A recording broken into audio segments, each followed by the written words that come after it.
Okay, but have you ever gone to Starbucks with a French guy? It's literally the most annoying thing in the world. They walk up to the counter, they order a drink, the guy goes, what size? They go, let me get a vol. It's like, it's literally venti. Like it's Italian, you know? Have you ever heard, when in Rome, why are you speaking French? Like, let me get a vol. How are they supposed to know what you're talking about? And I think that's good enough reason to not want to go with him. Yeah. Yeah, I wouldn't have gone with him either. Yeah, I guess you just don't understand greatness. Yeah, I'm on Stewie's side here. All right. Oh.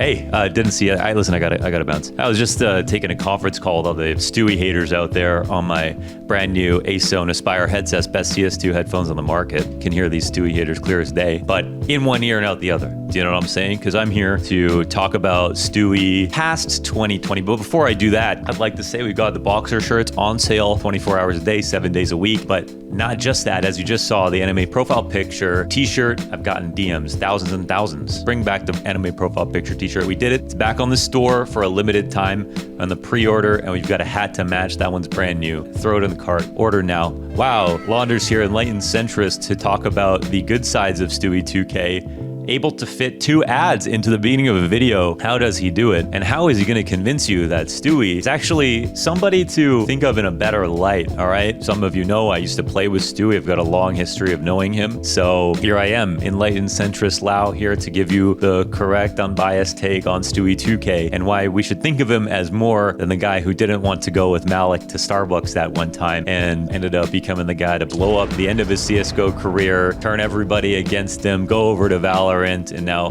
only be remembered with a sour taste in people's mouths. But is Stewie2k more than that? Well, I'm here to explain why, because I feel like I'm trying to push back against the recent narrative. I think for a lot of us, when we look back on CSGO, we think, well, what was the biggest year in CSGO? And in our memory, the biggest year in CSGO, I think for a lot of us old heads, was like 2016. Honestly, that was probably like peak. That was like just after Fnatic. That was Luminosity era winning everything. It was right before Astralis era kind of began, Cloud9 major, and that's when it felt like the game actually tapered off actually after Cloud9 won their major. But if we look at the last 30 days in 2023 compared to then, we've got almost 3 times the amount of average players. So there are a ton of people who don't have much historical context, and I feel like I've been watching Pro CSGO since 2013. So I've really sort of seen it all from beginning to end. And so I figure, okay, well, why don't we start to talk a little bit more about the past? So what do we have to say about Stewie? Enough faff. Well, Stewie is now known for being a toxic, brash, bottom fragger, player who killed EG, player who ditched CSGO. But who's the Stewie that amassed almost 500,000 Twitter followers? Who's the Stewie who, outside of Astralis during their peak era, was the most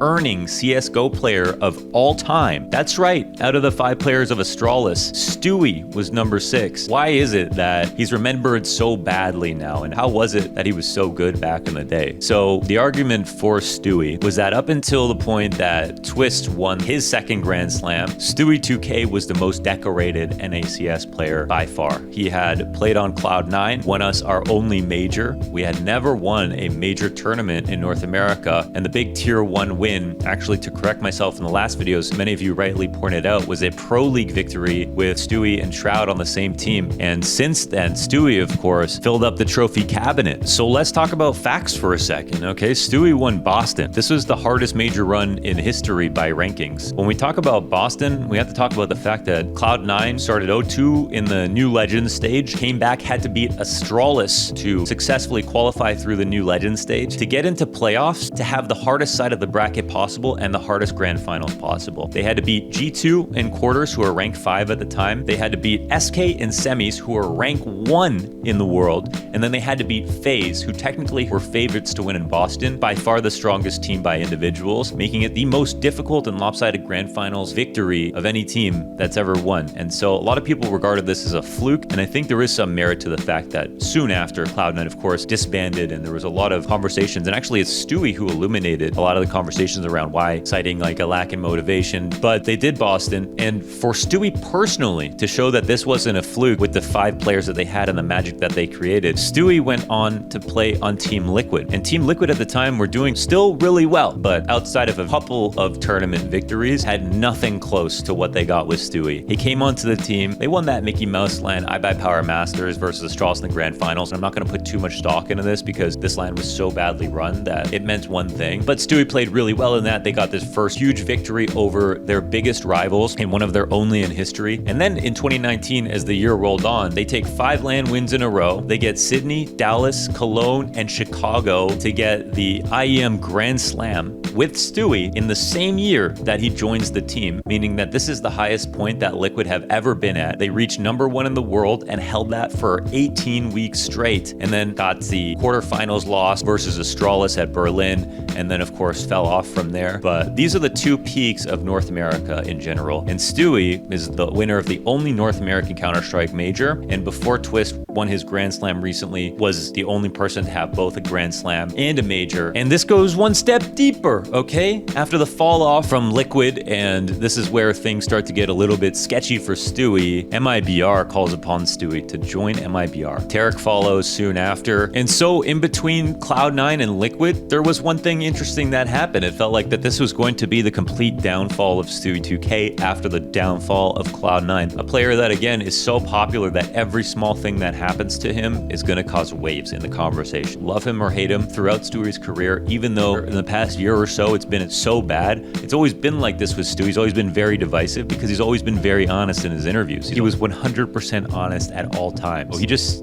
put it how he felt every single time. And that made him addicted to listen to because it was never any bullshit. So Stewie kept it real. And Stewie's voice on the team is the reason that Stewie is such a great player. When we talk about Stewie, we talk about results, and then we talk about things like communication. We don't talk about his individual stats. He got famous because as an individual pug star on ESEA, he was the smoke criminal, right-clicking flashes through smokes, jumping through, killing people, making everybody mad on ESEA. Everybody hates Stewie, famous video. And that's why he got signed. But when he became a pro, he didn't keep that energy. Everybody thought that he wasn't going to make it into Tier 1 CS because of his attitude and style. He was a purebred pug star, but when he joined the professional roster, you saw he had that dog in him. He actually wanted to win more than anything else. And you'll see that he actually took a lot of sacrifices in terms of his positions as an IGL and played very selflessly to make sure that his team could win over setting himself up as somebody who could have been set up as an individual. Individually, he fell off later, but at the time, again, got to remember why he got picked up. It was because of individual level. And now one of the other interesting parts about this, if we want to go with the arguments of results and how Stewie has created results for his team, MIBR, the team that was in 2018 with Fallen, Fur, Taco, Cold, Stewie, where Tarek later joined onto the roster, from then till now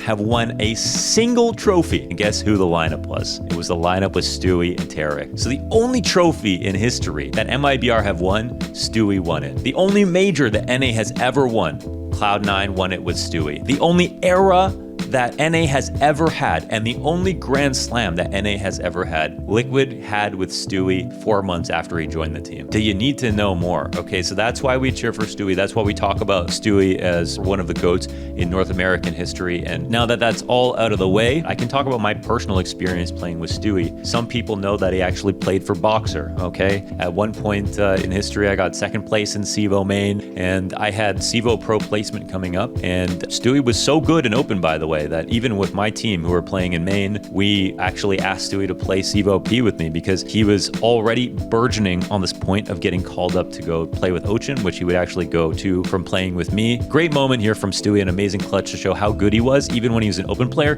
playing against, at the time, premier players who were on the other side. Let's take a look. Okay, Stewie. This play was so fire.